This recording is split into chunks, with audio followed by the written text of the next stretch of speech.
अध्यात्म विज्ञान कोई धर्म या संप्रदाय नहीं है, ये स्पिरिचुअल साइंस है जो कुदरत के कानून पर आधारित है। ये विज्ञान पूरे ब्रह्मांड के सभी रहस्यों को उजागर करता है और जीवन के सभी पहलुओं को समझने के लिए एक नई दृष्टि देता है। इसी को आर्ट ऑफ विजन कहते हैं, दुनिया को देखने की एक नई दृष्टि, जो अध्यात्म विज्ञानी परम पूज्य स्वामी श्री कमलेशानंद जी के निर्देशन में सनातन सत्य का अनुसंधान कर हमारे जीवन को प्रकाशित करे। जय सच्चिदानंद। કે તમે આધ્યાત્મ વિજ્ઞાનની વાત કરો છો અને દુનિયામાં આટલા બધા ધર્મો છે, તો ડિફરન્સ શું છે? આટલા બધા ધર્મો અને આધ્યાત્મ, હું આધ્યાત્મ વિજ્ઞાનની વાત કરું છું અને દુનિયાના લોકો આટલા અલગ અલગ પ્રકારના ધર્મોની વાત કરે છે, તો ફંડામેન્ટલ ડિફરન્સ શું છે?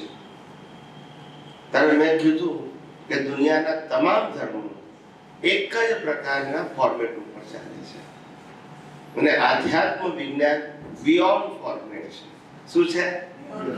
ફોર્મેટ થી ઉપર. એને ફોર્મેટ સાથે કોઈ લેવા દેવા નથી. ત્યારે મને પૂછ્યું કે ફોર્મેટ એટલે શું? ત્યારે લોકો ફોર્મેટ બધા ધર્મોમાં એક જ સરખું હોય, ખાલી કોલમમાં ટાઇટલ બદલાય. કોલમ હોય પણ ટાઇટલ બદલાય. કેવું ફોર્મ? બધા ધર્મોમાં એક ભગવાનનું કોલમ જોઈએ, યસ કે નો? બીજું ગુરુનું જોઈએ, ત્રીજું મંદિરનું જોઈએ, ચોથું મંત્રનું જોઈએ, પાંચમું શાસ્ત્રનું જોઈએ, છઠ્ઠું રિચ્યુઅલ જોઈએ, સાતમું સંસ્થા જોઈએ, આઠમું વર્તમાન ગુરુ શિષ્ય જોઈએ અને નવમું વરઘોડા જોઈએ. આ ફોર્મેટ બધામાં કેવું હોય? ખાલી ટાઇટલ બદલાય. અહીંયા રામ હોય તો કોઈ કૃષ્ણ હોય, કોઈ મહાવીર હોય, પણ ફોર્મેટ તો અને બધામાં પાપ પુણ્યની વાત હોય. યસ કે નો? આને ધર્મ કહેવાય. આધ્યાત્મ ધર્મ એટલે પાપ પુણ્ય અને પ્રાયશ્ચિત, એનું નામ ધર્મ. આમ કરવાથી પાપ થાય, આમ કરવાથી પુણ્ય થાય અને આમ કરવાથી પ્રાયશ્ચિત થાય. આ ત્રણ વસ્તુ શીખવાડે, એનું નામ ધર્મ. અને આધ્યાત્મ એટલે આ જગતનું સનાતન સત્ય જાણવું અને રિલેટિવ સત્યનું અજ્ઞાન ખલાસ કરવું. કયું રિલેટિવ સત્યનું અજ્ઞાન? હું શરીર છું એ દ્રષ્ટિમાંથી ખલાસ કરવું. હું શરીરથી મુક્ત એવો શુદ્ધાત્મા છું. હું શરીર, બીજું હું શરીરને ચલાવનારો છું એ ભ્રાંતિ કાઢી નાખો. શરીરને કુદરત ચલાવે છે. ત્રીજું આ શરીર ભોગવે છે, હું ભોગવું છું, કાઢી નાખવું. શરીર ભોગવે છે, હું ભોગવતો ખ્યાલ આવ્યો? આ દુનિયામાં રહેલા સત્તા, સંપત્તિ, સંબંધ અને સાધનોની માલિકી શરીરની છે, મારી. યસ કે નો? પણ જવાબદારી કેટલી લઈએ છીએ આપણે? વિચાર કરો. સમજાય છે કે જે આપણે નથી, જે આપણું નથી, જે આપણા હાથમાં નથી, એનો બોજો કેમ? પણ અત્યાર સુધી બધા અજ્ઞાન જ પાકું કરાયું અને આધ્યાત્મ વિજ્ઞાન અજ્ઞાન નાશ કરે છે. અને એ આધ્યાત્મ વિજ્ઞાન આ પાંચ ઇન્દ્રિયોથી અનુભવાતું રિલેટિવ સત્યને ઇરેઝ કરવાનું કહે છે, નાશ કરવાનું કહે છે. કારણ કે રિલેટિવ સત્યમાં કશું આપણું નથી. નથી શરીર, નથી સંબંધો, નથી સત્તા, નથી સંપત્તિ, નથી સાધનો, નથી જીવન, કશું આપણું નથી. કુદરતનું એક જ કાનૂન છે, આ દુનિયામાં જન્મો તારે કશું લાવવાનું નહીં અને મરી જાવ તારે આપણું હોય તો લઈ જવું પડે. બોલતા નથી આવે અને અહીંયા મળેલું તો અહીંયા જ મૂકી દેવાનું છે. વધારે મળે કે ઓછું? યસ કે નો? જો વિચાર કરો, કુદરતનું કાનૂન કેટલું ક્લિયર છે, પણ આપણે સમજતા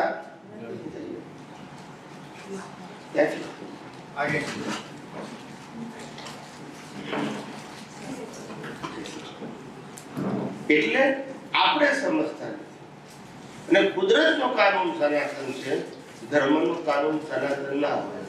ધર્મનો કાનૂન સાંપ્રદાયિક સત્ય જોઈએ અને દરેક સંપ્રદાયના કાનૂન કેવા હોય? અલગ અલગ હોય. એમાં માણસ બચારો ઊંચાય છે. યસ કે નો? ત્યારે સનાતન સત્ય સમજો ત્યારે તમારી દ્રષ્ટિમાંથી અજ્ઞાન નાશ થશે. અને જ્યાં સુધી અજ્ઞાન હશે ત્યાં સુધી આ સનાતન સત્ય સમજાશે, રિલેટિવ સત્ય સમજાશે, ધાર્મિક સત્ય સમજાશે, સામાજિક સત્ય સમજાશે, સનાતન સત્ય નહીં. સમજાય છે? માણસ બોજામાં જીવે છે અને બોજામાં જ મરે છે. શેના માટે એ જ ખબર નથી. જે શરીર કુદરતે આપ્યું છે, જે શરીર કુદરત ચલાવે છે, એનો બોજો કેમ? બોલતા નથી. બોજો કેમ? આપણે ચલાવવાનું છે. રામને 12 વર્ષ વનવાસ થયો, રાજપાટ ના ચાલ્યું? ચાલ્યું કે નહીં? પાંડવો ગયા તો ના ચાલ્યું? રામકૃષ્ણ મહાવીર ગયા તો દુનિયા ચાલે છે ને? તો આપણે ગયા તો નહીં ચાલે? પણ બધાને એવું થાય આ ઘરમાં હું છું તો જ બધું ચાલે છે, હું ના હોઉં તો શું થાય? પણ આવો અહંકાર ના હોય. દરેકને એમ ના થાય હું છું એટલે ઘર ચાલે છે. કે એને પછી ખબર છે કે હું ભલે બોલું કે હું છું એટલે ચાલે, પણ મારા ફાધર મધર તો ઉપરમાંથી ગયા તો ચાલે. બોલતા નથી. યસ કે નો? પણ માની બેઠા હોય શું કરીએ? એટલે આ બધી અજ્ઞાનતા છે. શું છે? અને એનો ભોગ છે સાહેબ. આપણી પાસે કોઈ પણ ક્રિયા કરવાની, વિચાર કરવાની, બોલવાની અથવા ફિઝિકલ ક્રિયા કરવાની ફ્રીડમ કોઈની પાસે નથી. આ શરીર છે, સાંભળજો બધા ધ્યાનથી, આ શરીર છે એ કુદરતે આપેલું કર્મ ભોગવવાનું સાધન ઇનટુ ઇન્વર્ટેડ કોમા પ્લેયર છે. શું છે? એ પ્લેયર ગયા અવતારના કર્મના પ્રોગ્રામથી ચાલે છે. એમાં પ્લેયરનો વાંક હોય? બોલતા નથી. આખું જગત આનો વાંક કાઢે છે, પ્લેયરનો વાંક હોય? આપણે આ ટીવી ચાલુ કરીએ એમાં અનેક પ્રકારની શું કહેવાય ચેનલો હોય, એમાં કોઈ મારી ચેનલ મૂકી દઈએ તો ટીવી ફોડી નાખવાનું કે ચેનલ બદલવાની? ટીવી ફોડી નાખે. સમજાય? એવી રીતે આ પ્લેયર છે, એ પ્લેયરમાં જેવા પ્રોગ્રામ લાયા હોય એ પ્રમાણે આ ચાલે. એમાં આનો શું વાંક? લોકો આનો વાંક કાઢે છે. હા કે ના? આનો વાંક હોય? આ શરીર સ્વતંત્ર રીતે કંઈ પણ કરી શકે? કરી શકે?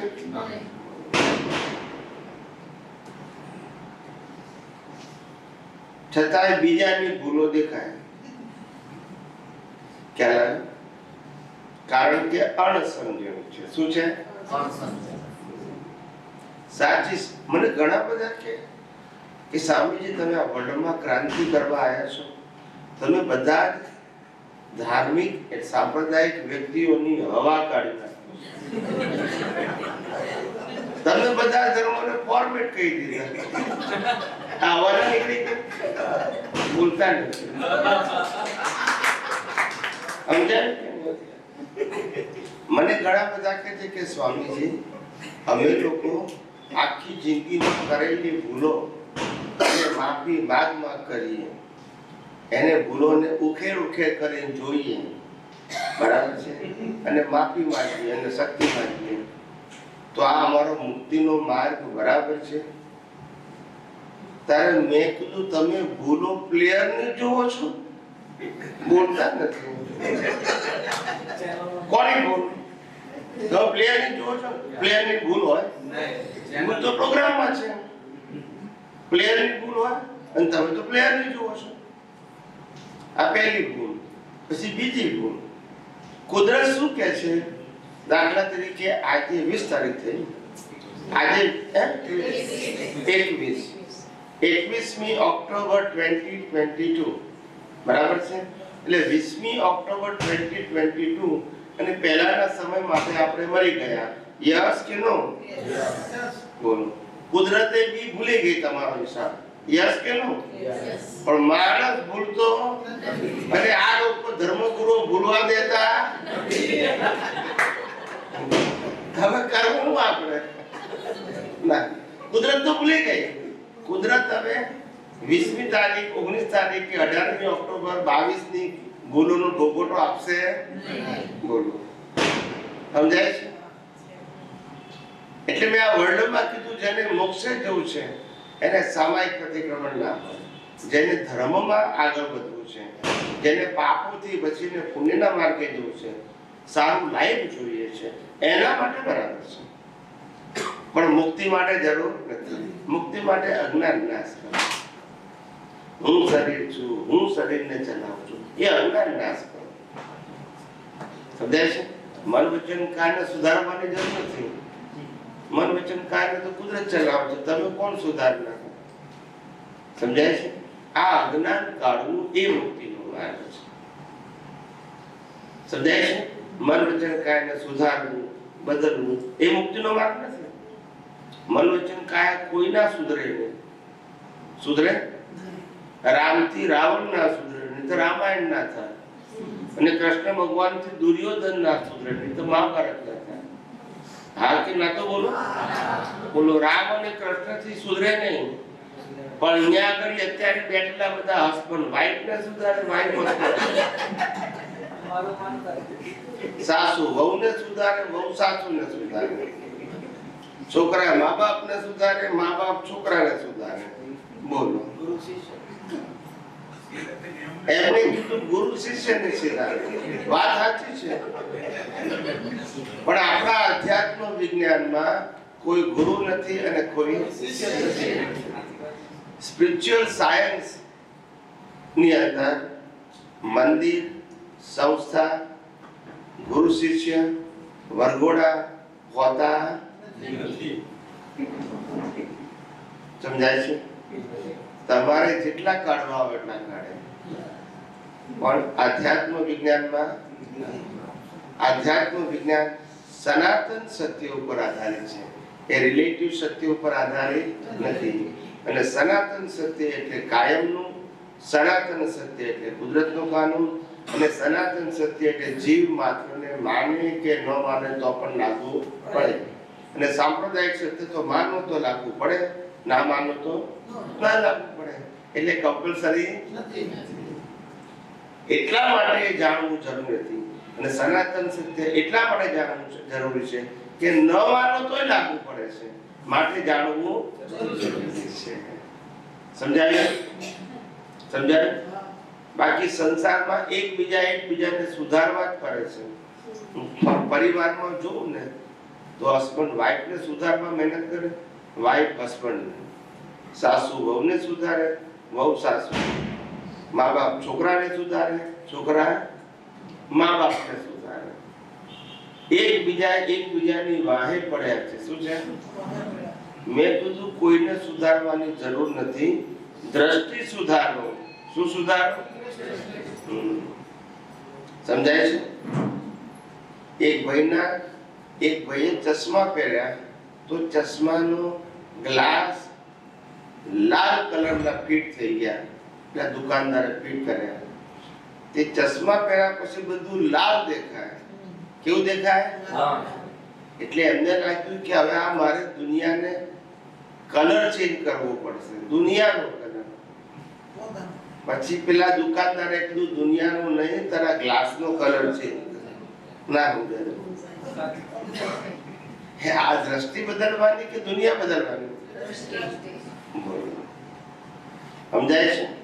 જેવી દ્રષ્ટિ એવી ખ્યાલ આવે. દ્રષ્ટિ બદલવાની હોય. દ્રશ્ય ના બદલાય, દ્રષ્ટિ બદલાય. સંજોગ ના બદલાય, અવસ્થા ના બદલાય, દ્રષ્ટિ બદલાય.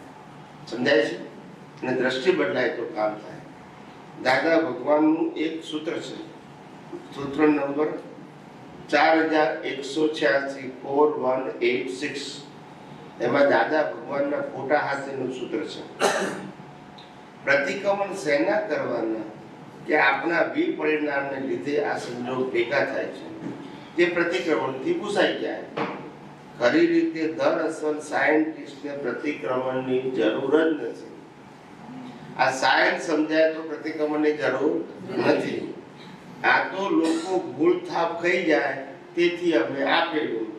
બાકી અસલ સાયન્ટિસ્ટ તો આમાં હાથ જ ના ગાલે. The world is the science. આ દાદા ભગવાનનું આપતા સૂત્ર છે. એટલે તમે વિચાર કરો આપણે કેટલી ઊંધી માન્યતાથી જીવી રહ્યા છીએ. ક્યારે પછી બોજો લાગે કે ઘણા બધા કે સ્વામીજી મને ડિપ્રેશન આવી ગયું. મેં કીધું કેમ આવ્યું? કે રોજના 500 પ્રતિક્રમણ કરું છું. ડિપ્રેશન ના વિચાર કરો. એક ભાઈને મેં કીધું, મેં કહ્યું તમારું જે લાઈફ છે એ લાઈફની અંદર 10 વર્ષ તમારા પતી ગયા, બરાબર છે? એ 10 વર્ષની લાઈફને તમે 3 કલાકના ફિલ્મમાં મળી અને પછી જુઓ તો પછી એ લાઈફ કેવી લાગે? બોલો, 10 વર્ષની લાઈફ તમે 3 કલાકમાં જુઓ તો કેવી લાગે? હે બોલો, નાની સમાન નથી, કેવી લાગે? જે તમે 10 વર્ષમાં ભોગવ્યું છે એ 3 કલાકમાં જ ભોગવવાનું. બોલતા નથી. યસ કે નો? તો હળવું લાગે કે ભારે લાગે? અને બીજો એંગલ, તમે માનો કે ઘરમાં આવેલી પરણેલી વહુ નવી આવી છે અને ઘરમાં ગેસ્ટ આવ્યા એટલે સાસુએ કીધું બધા માટે ચા પાણી લઈને આવો. શું લઈને આવો? એટલે ટ્રેમાં ચા પાણી લઈને આવે છે. હવે જેવા ચા પાણી લઈને આવે છે તે પગમાં પેલું નેટ નીચે ભરાયેલી હોય ને તેમાં પગ ભરી જાય છે અને બધું પડી જાય છે. કરેક્ટ?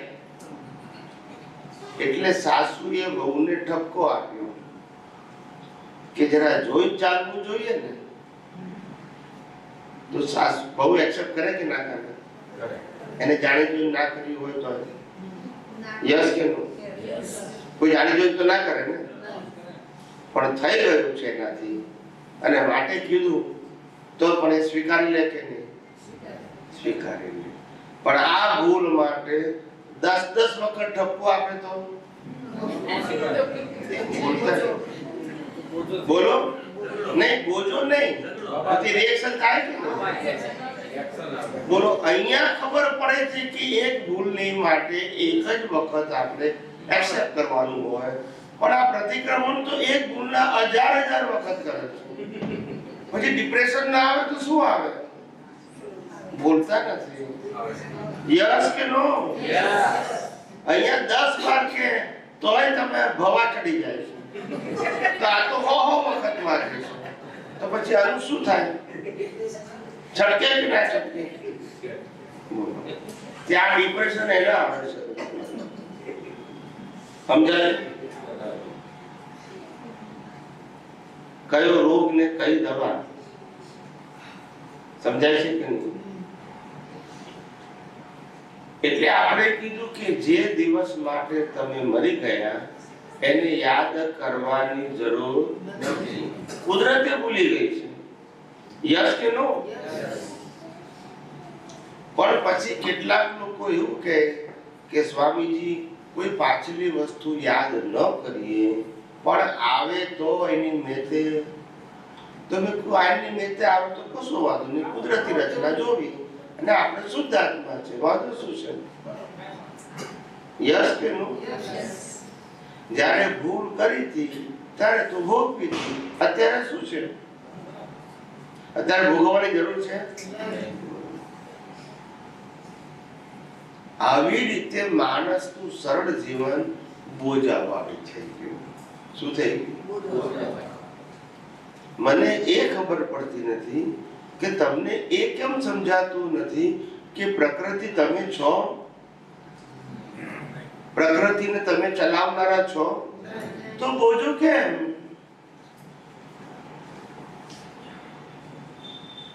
આ ઊંધું જ્ઞાન તે બોજો ને. કેવું જ્ઞાન? ત્યાં ઊંધા જ્ઞાનને હું ઊંધું કરું છું એટલે છતું થાય. સમજાયું? ઊંધા જ્ઞાનને ઊંધું કરું છું એટલે શું થઈ જાય? છતું થઈ જાય. સમજાય છે? એટલે આવી રીતે અનાદિકાળથી બોજાવાળો જીવન જીવવા ટેવાઈ ગયા છે. હકીકત શું છે ખબર? એટલે મેં તમને આ શરીરનું રહસ્ય બતાવ્યું કે નહીં? આપણે શરીર છીએ, ચલાવીએ છીએ, શરીર ભોગવે છે, આપણે ભોગવીએ છીએ.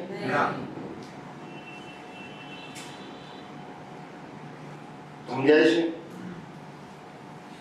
કુદરતે શરીર કર્મ ભોગવવાના સાધન રૂપે આપ્યું છે અને કર્મ પતી જાય એટલે બાળી નાખવાનું. યસ કે નો?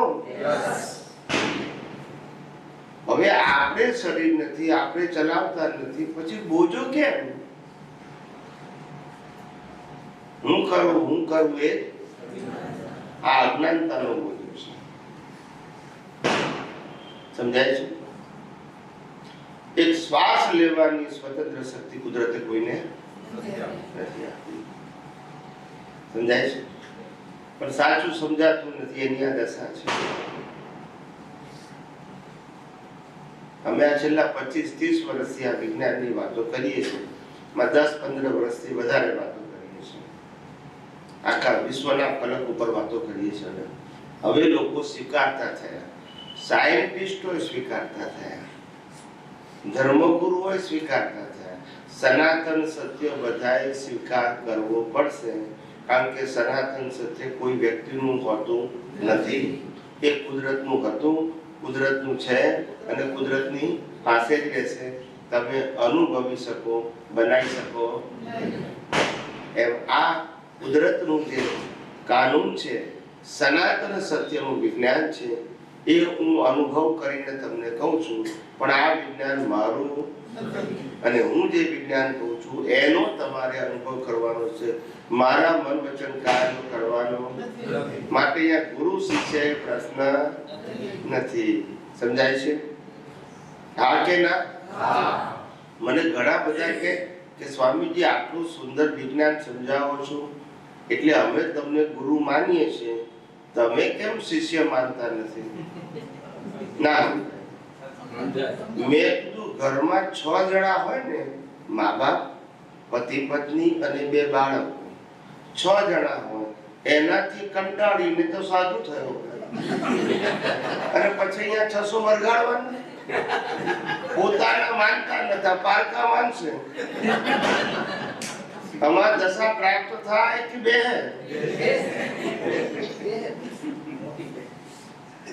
આપણે તો આ સંસારથી મુક્ત થવા માટે પ્રયત્ન કરીએ છીએ કે બંધાવા માટે? સમજાય છે? માટે મેં કીધું કે હું ગુરુ છું નહીં અને કોઈને શિષ્ય બનાવતો નથી. હું પોતે આધ્યાત્મ વિજ્ઞાની છું અને બીજાને આધ્યાત્મ વિજ્ઞાની બનાવવા આવ્યો છું. મને ઘણા બધા કહે કે સ્વામીજી હું તો 94 થી વિદેશોમાં જઉં છું. ઘણા બધા કે સ્વામીજી પૈસા આપીએ, જમીન આપીએ, તમે કંઈક સંસ્થા બનાવો, મંદિર બનાવો. મેં કીધું મારું કામ આ પથ્થરના મંદિરો બનાવવાનું અને હું વિરોધી પણ મારું કામ છે આ જીવતા મંદિરોમાં જે પરમાત્મા છે એ કેમ પ્રગટ થાય એનું જ્ઞાન. એ પરમાત્મા આપતો નથી, છે એ કેમ ખુલ્લા થાય એનું વિજ્ઞાન આપું છું. મારું મિશન પથ્થરના મંદિરો કે સંસ્થા બનાવવાનું કે શિષ્ય બનાવવાનું નથી અને હું વિરોધી પણ નથી, પણ એ મારો વિષય નથી. શું નથી?